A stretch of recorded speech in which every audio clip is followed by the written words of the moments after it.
Nangangahulugan po na yung bawat makina po na sa mga presinto matapos ma-accomplish yung binabanggit nyo ng mga election returns and yung pagpapaskil na yan, etc. Hindi na dadaan itong makinang ito sa server ng city, municipal or provincial. Diretso na ito kaagad doon sa mga servers ng lahat po ng PPCRB, NAMFREL, media, kayo, at mga partido, etc. Sabay-sabay po yun, hindi lamang dadaan muna sa inyo bago nyo i-transmit doon sa binabanggit yung dapat na makatanggap ng mga election returns na iyon.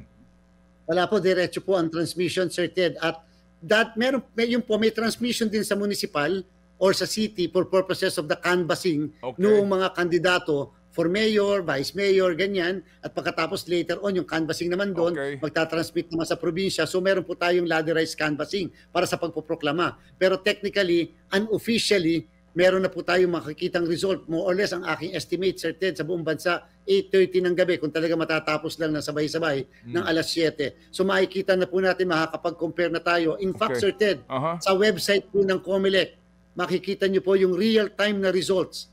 Real-time po yung results namin. So maaaring mauna pa kami doon sa mga results ng NAMFREL at PPCRB. At isa pang pinaka-importanting transparency measure, pinayagan po namin, Sir Ted, ang NAMFREL at PPCRB.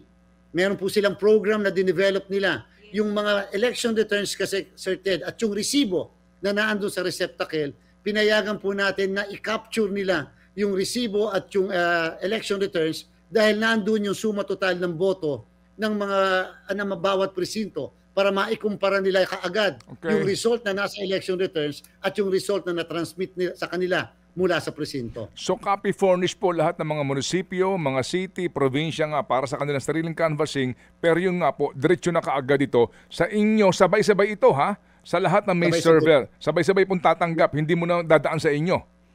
Yes, Sir Ted, hindi na po dadaan ito, wala pong dadaanan. Nung tayo po'y nag-election, tayo po'y nasa Patikul Sulu, 4.5 seconds. Sir Ted, gumamit lang kami ng Starlink doon na i-transmit kaagad namin yung result. Pinakamaaga sa lahat doon sa Patikul Sulu, sa lahat po ng servers na binanggit po ninyo kanina. Okay, saan po yung base? Kasi dati po sa PICC yan, para po sa announcement nga po ng media sa, eto po, partial official result. Ganun po yan Paano po? Paano sistema, Chairman? Sa Manila Hotel po na andyan po yung canvassing natin. Wala na po tayo sa PICC dati.